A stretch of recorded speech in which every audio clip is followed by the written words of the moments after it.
नमस्कार, मैं हूं डॉक्टर अभिषेक आनंद और आज के इस वीडियो लेक्चर में हम लोग देखेंगे कि relation between AP, GP and HP. AP हमारा अरिथमेटिक प्रोग्रेशन को डिनोट करता है, जीपी हमारे ज्योमेट्रिक प्रोग्रेशन को डिनोट करता है और एचपी हमारे हार्मोनिक प्रोग्रेशन को डिनोट करता है। इन तीनों को हम लोगों ने अलग अलग सेपरेट लेक्चर्स में इस तीनों के बारे में देखा है।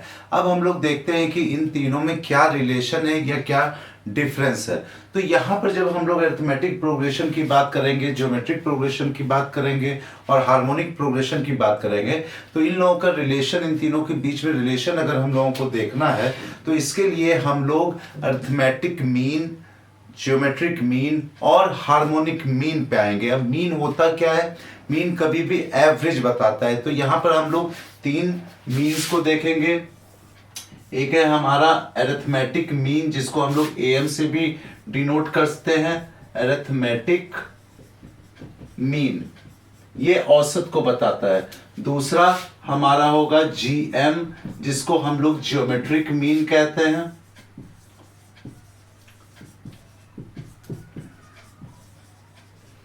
और थर्ड होता है हमारा हार्मोनिक मीन, जिसको हम लोग एच एम से डिनोट करते हैं। तो ये जो अरिथमेटिक मीन है, ज्योमेट्रिक मीन है या हार्मोनिक मीन है, अरिथमेटिक मीन हमारा एपी से निकल कर आता है, ज्योमेट्रिक मीन हमारा ज्योमेट्रिक प्रोग्रेशन से आता है और हार्मोनिक मीन हमारा हार्मोनिक प्रोग्रेशन से निकल कर आता है। अब हम लोग सेपरेटली देखेंगे अलग अलग कि अरिथमेटिक मीन क्या होता है, ज्योमेट्रिक मीन क्या होता है और हार्मोनिक मीन क्या होता है, और उसके बाद में हम लोग रिलेशंस को इस्टेब्लिश करेंगे इन तीनों के बीच में और कैसे ये प्रोग्रेशन से रिलेटेड है, हम लोग इस चीज को भी देखेंगे। तो सबसे पहले हम लोग देखते हैं कि अरिथमेटिक मीन क्या होता है।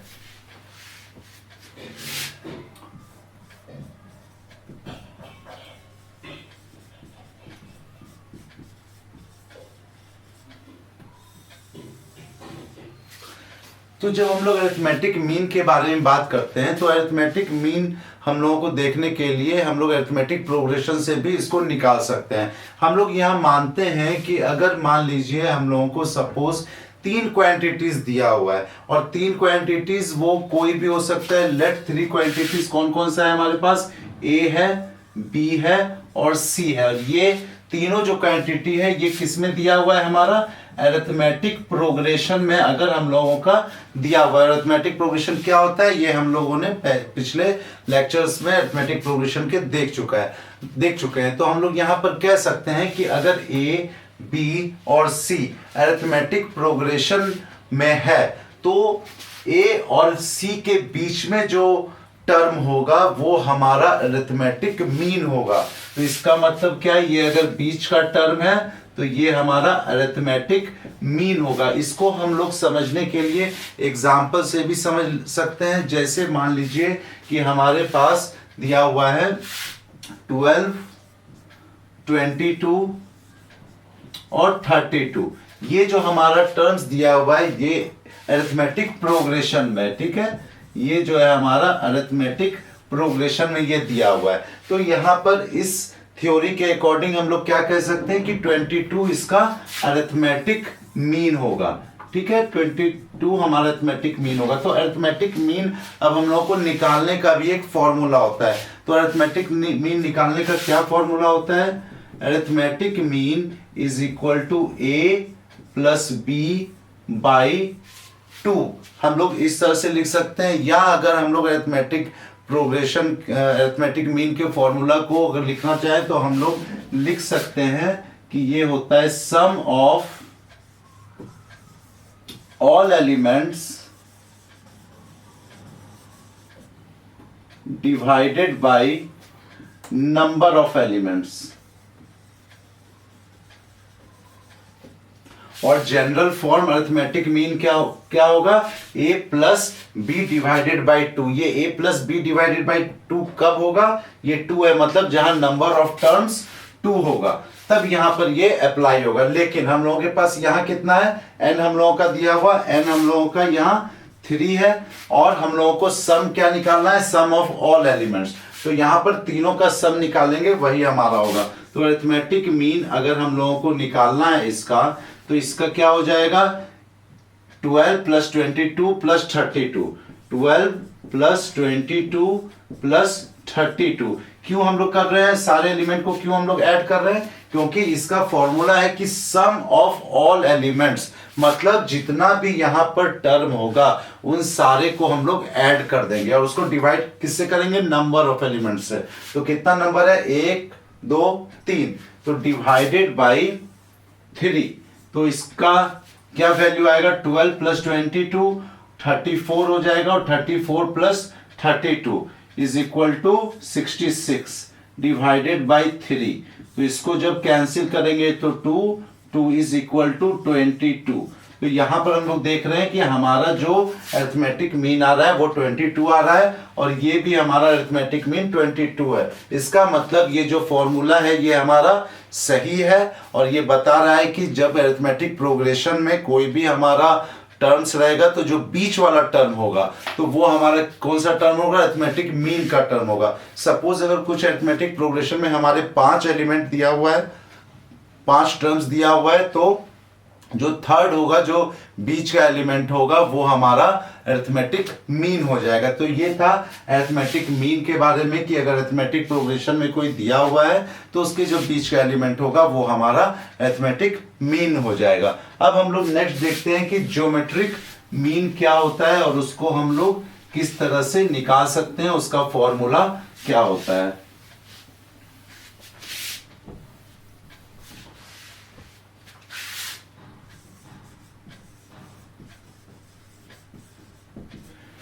ठीक है, तो ज्योमेट्रिक मीन, तो अगर हमारा यहां पर हम लोग ज्योमेट्रिक मीन निकालने के लिए क्या करते हैं कि अगर हमारे पास कोई प्रोग्रेशन दिया हुआ है जो कि ज्योमेट्रिक प्रोग्रेशन में है, सपोज हमारा 3 टर्म्स दिया हुआ है ज्योमेट्रिक प्रोग्रेशन का, तो जो उसके बीच का एलिमेंट होगा वो हमारा ज्योमेट्रिक मीन होगा। ये भी सेम है अरिथमेटिक मीन की तरह ही, यहां पर जो होगा वो सेम होगा। तो ज्योमेट्रिक प्रोग्रेशन क्या होता है ये हम लोगों ने पहले पढ़ चुका है और हम लोगों ने समझ चुका है। यहां पर सेम एलिमेंट से क्या होता है, मल्टीपल होता चला जाता है। तो सपोज हम लोग लेट कर लेते हैं कि अगर हम लोग के पास कोई ज्योमेट्रिक प्रोग्रेशन दिया हुआ है जो कि है 3, 9 और 27, यहां क्या है, 3 का डिविजिबल है। तो जो हम लोगों ने थ्योरी कहा है कि ज्योमेट्रिक मीन कौन सा होगा, जो कि बीच एलिमेंट होगा हमारे ज्योमेट्रिक प्रोग्रेशन का। तो ये जब ज्योमेट्रिक प्रोग्रेशन दिया हुआ है तो बीच का एलिमेंट क्या है हमारा, 9 है, तो ये हमारा ज्योमेट्रिक मीन हो जाएगा। लेकिन हम लोग इसको चेक भी करेंगे कि क्या ये ज्योमेट्रिक मीन सही में है या नहीं है, अपने कंफर्मेशन के लिए। तो हम लोग ज्योमेट्रिक मीन का फॉर्मूला याद रखिएगा, ज्योमेट्रिक मीन का फॉर्मूला होता है रूट अंडर ए बी, ये जनरल फॉर्म में होता है। ठीक है, जनरल फॉर्म में होने का मतलब क्या है कि जब 2 एलिमेंट्स होगा तो 2 एलिमेंट्स का जब हम लोग निकालेंगे तो वो इस तरह से होगा।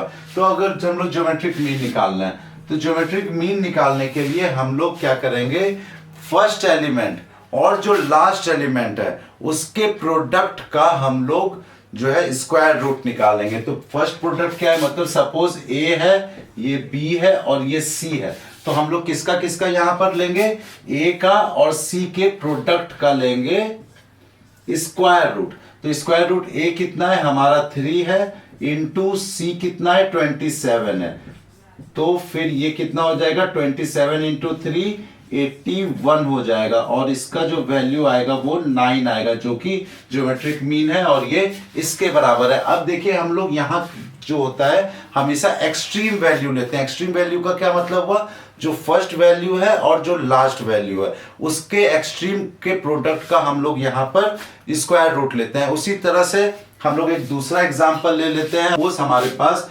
ज्योमेट्रिक प्रोग्रेशन दिया हुआ है 5, 15, 45, यहाँ पर 3 का मल्टीपल है 135, उसके बाद 405, 1215 और 3645 4 5। तो हम लोग ज्योमेट्रिक प्रोग्रेशन से जो देखे हैं क्या कि जो मिडिल टर्म होगा वो हमारा ज्योमेट्रिक मीन हो जाएगा। तो ये कितना टर्म्स है, 1 2 3 4 5 6 और 7 टर्म है। तो इसका मतलब जो फोर्थ टर्म होगा, ये फोर्थ टर्म ये मिडिल टर्म है। ठीक है, तो मिडिल टर्म है तो हम लोग देखकर बता सकते हैं कि ये हमारा ज्योमेट्रिक मीन हो जाएगा।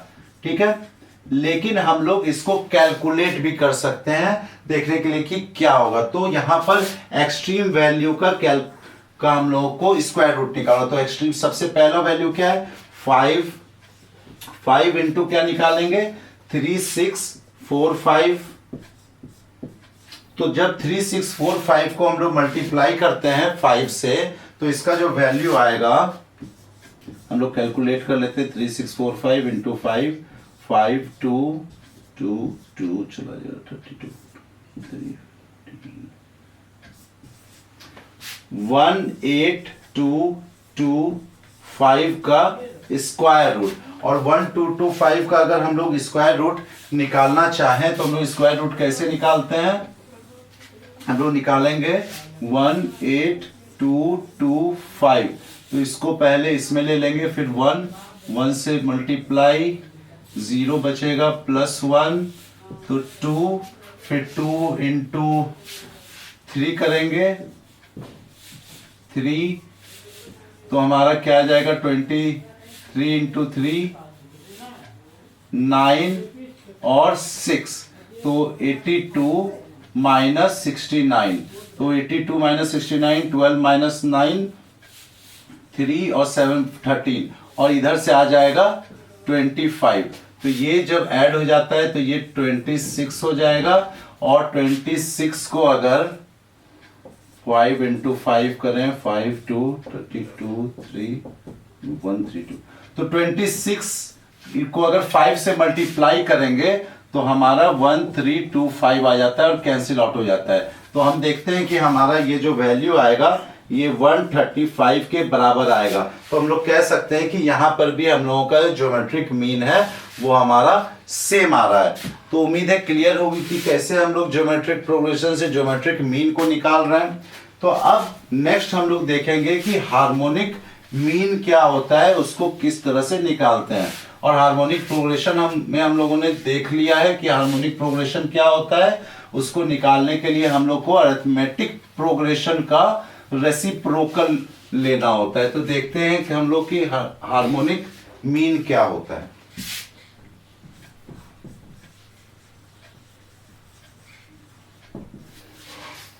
ठीक है, तो हार्मोनिक मीन क्या होता है, हार्मोनिक प्रोग्रेशन से निकलेगा। तो ये जो हार्मोनिक मीन होता है इसका हमारा फॉर्मूला होता है जिसके थ्रू हम लोग हार्मोनिक मीन को निकालते हैं अगर कोई हार्मोनिक प्रोग्रेशन में दिया हुआ है तो इसको हम लोग इस तरह समझ लें कि हार्मोनिक मीन का जो फॉर्मूला होगा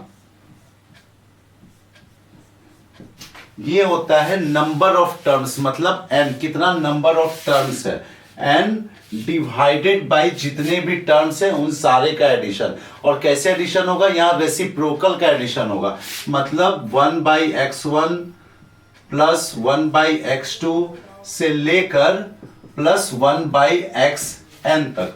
ठीक है, और इसका एक हम लोगों का जनरल फॉर्म भी होता है, जैसे हम लोगों ने अरिथमेटिक मीन और ज्योमेट्रिक मीन का जनरल फॉर्म देखा था कि किस तरह से हम लोग का फॉर्मूला होता है। तो इसका फॉर्मूला होता है 2ab/a + b, या हम लोग इसका जो फॉर्म होता है क्या होता है 2ab/a + b। ये कब होता है, ये तब होता है जब हम लोगों का केवल 2 एलिमेंट्स दिया हुआ होता है, 2 टर्म दिया हुआ होता है जिसको हम लोग a एंड b कहते हैं। अभी तक में हम लोगों ने जितना भी जनरल फॉर्म में बताया है अरिथमेटिक मीन का, जैसे बताया है a + b/2, या ज्योमेट्रिक मीन का बताया है √ab डिवाइड √ab, तो ये सारा हम लोगों ने इस परिप्रेक्ष्य में बताया है कि जब हम लोगों के पास 2 एलिमेंट्स हों तब क्या होता है। और ज्योमेट्रिक मीन में हमेशा याद रखिए एक्सट्रीम एलिमेंट्स की बात करते हैं, फर्स्ट एलिमेंट और लास्ट एलिमेंट की बात करते हैं। तो अब हार्मोनिक प्रोग्रेशन के एक दो सवाल हम लोग सॉल्व करके देखते हैं। सपोज हमारे पास हार्मोनिक प्रोग्रेशन दिया हुआ है, हार्मोनिक प्रोग्रेशन में हमारा दिया हुआ है 2 4 2 4, 8 और 16। इस तरह से हम लोगों का दिया हुआ है हार्मोनिक प्रोग्रेशन। अब सबसे पहले हम लोग जानते हैं कि अगर इसको सॉल्व करना है तो क्या करना होगा, हम लोगों को इसका रेसिप्रोकल लेना होगा। तो रेसिप्रोकल इसका लेते हैं। तो रेसिप्रोकल जब लेंगे तो ये इज इक्वल टू हो जाएगा, सीधा न्यूमरेटर जो है वो डिनोमिनेटर बन जाएगा। तो 1/2, 1/4, 1/8 और 1/16। तो यहां पर अगर हम लोग इस फॉर्मूला पे इसे पुटअप करें तो n मतलब नंबर ऑफ टर्म्स कितना है, 1 2 3 4। तो अगर हम लोग हार्मोनिक मीन निकालना चाहते हैं तो क्या करेंगे, 4 डिवाइडेड बाई क्या हो जाएगा, सारे का सम हो जाएगा। तो इसको किस तरह से लिखेंगे, 1/2 प्लस 1/4 प्लस 1/8 प्लस 1/16। तो पहले हम लोग नीचे वाले को कैलकुलेट कर लेते हैं, जो हमारा डिनोमिनेटर है उसको कैलकुलेट कर लेते हैं। तो ये हो जाएगा हमारा 4 डिवाइडेड बाई, अगर हम लोग एलसीएम लें सभी का तो 16 हम लोग एलसीएम ले लेते हैं, जो हाईएस्ट है 16। तो 2 इंटू 8 16, तो 8 से मल्टीप्लाई करना पड़ेगा। तो 1 इंटू 8 हमारा 8 हो जाएगा, प्लस 4 इंटू 4 16 होगा, तो 1 को 4 से इंटू करेंगे 4, प्लस 8 इंटू 2, तो यहाँ 1 इंटू 2 2 आ जाएगा और 16 का 1 आ जाएगा। तो ये हो जाएगा हमारा बराबर 4 डिवाइडेड बाई 8 प्लस 4 12, 12 टू 14 और 15/16 आ जाएगा। इस तरह से अब इसको हम लोग और अगर फॉर्म में लिखना चाहें तो हम लोग क्या लिख सकते हैं, इसको लिख सकते हैं 4 इंटू 16/15, जो कि हो जाएगा हमारा 64/15। तो 64/15 जो है यहां हमारा क्या निकल कर आ जाएगा, जो में हार्मोनिक मीन निकल कर आ जाएगा। तो अब हम लोगों ने देख लिया है कि हमारा अरिथमेटिक मीन क्या होता है, ज्योमेट्रिक मीन क्या होता है और हार्मोनिक मीन क्या होता है। और ये सारे जो होते हैं पार्ट हैं हमारे अरिथमेटिक प्रोग्रेशन के, ज्योमेट्रिक प्रोग्रेशन के और हार्मोनिक प्रोग्रेशन के।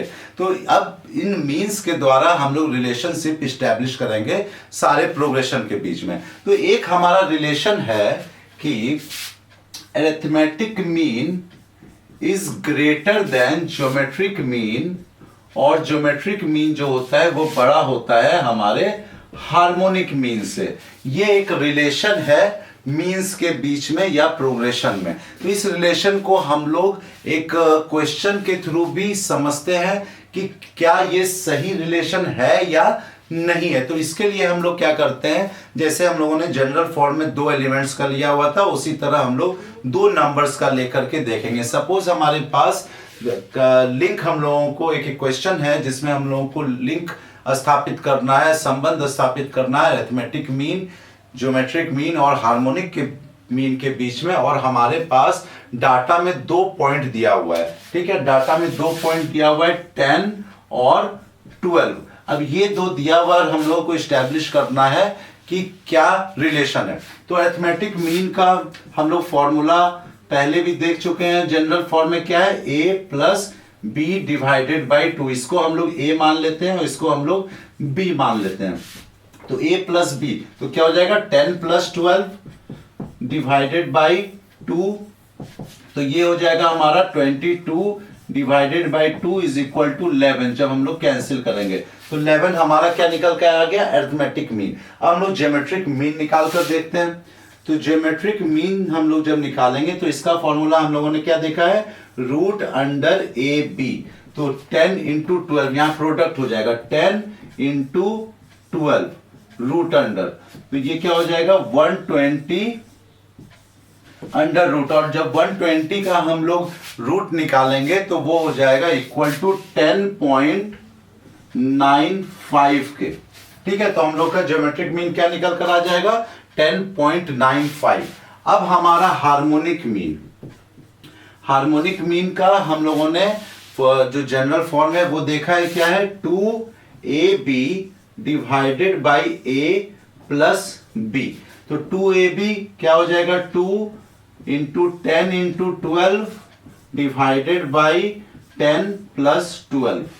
तो ये 120 इंटू 2 क्या हो जाएगा, 240 डिवाइडेड बाई 22। तो 2 से अगर हम लोग कट करें तो 11 हो जाएगा और फिर 2 से 120 हो जाएगा। और जब 120 को हम लोग 11 से डिवाइड करेंगे तो ये इक्वल टू हो जाएगा 10.91 के। तो यहां हम लोग क्या देख सकते हैं कि 11 सबसे बड़ा है, उसके बाद 10.95 सबसे बड़ा है और 10.91 उसके बाद है। तो हम लोग कह सकते हैं कि अरिथमेटिक मीन सबसे बड़ा है, फिर ज्योमेट्रिक मीन है और हार्मोनिक मीन है। मतलब लिख सकते हैं 11 बड़ा है 10.95 से और 10.95 बड़ा है 10.91 से। तो इसको हम लोग लिख सकते हैं arithmetic mean greater than geometric mean और ज्योमेट्रिक मीन ग्रेटर है हमारे हार्मोनिक मीन से। मतलब यहां पर ये रिलेशन इस्टेब्लिश हो जाता है, वो है कि geometric mean is equal to root under arithmetic mean into harmonic mean, या और ज्योमेट्रिक मीन का square is equal to arithmetic mean into harmonic mean. ये रिलेशन है। अब ये रिलेशन क्या सही है या गलत है, इसको एस्टैब्लिश करने के लिए हम लोग इसके फॉर्मूलाज का इस्तेमाल करते हैं। सपोज हम लोग ये रिलेशन ले लेते हैं, ठीक है, ये रिलेशन ले लेते हैं और ये स्क्वायर कैसे हुआ, अगर हम लोग दोनों तरफ स्क्वायर करते हैं तो इसका स्क्वायर हो जाएगा और इसका स्क्वायर रूट खत्म हो जाता है। तो अगर इसको हम लोग लें तो जीएम की जगह पर ज्योमेट्रिक मीन का हम लोग फॉर्मूला लिख सकते हैं, वो क्या है, रूट अंडर ए बी, और रूट अंडर पहले हम लोग कर लेते हैं और ए एम। अरिथमेटिक मीन का क्या फॉर्मूला होता है, हम लोग जनरल फॉर्म में देखें a plus b divided by 2 into क्या हो जाएगा, हार्मोनिक मीन का क्या फॉर्मूला है, हम लोगों ने देखा है 2ab divided by a plus b. तो अगर हम लोग यहां कैंसिल आउट करें तो 2 कैंसिल आउट हो जाएगा, a प्लस बी और a plus b cancel out हो जाएगा, तो क्या बचेगा, इधर भी बचेगा ए बी रूट अंडर और इधर भी बचेगा रूट अंडर ए बी। तो यहां पर प्रूफ हो जाता है कि ये रिलेशन जो है सही है। तो ये था हमारे पूरे यूनिट 1 के बारे में। अब नेक्स्ट वीडियो लेक्चर में हम लोग फंक्शंस की बात करेंगे, क्वाड्रेटिक फंक्शंस क्या होती है, पॉलिनोमियल फंक्शंस क्या होता है, एक एक करके हम लोग सेपरेटली सारे फंक्शंस को देखेंगे और यूनिट 2 की शुरुआत करेंगे नेक्स्ट वीडियो लेक्चर से। तो आज के लिए इतना ही, थैंक यू।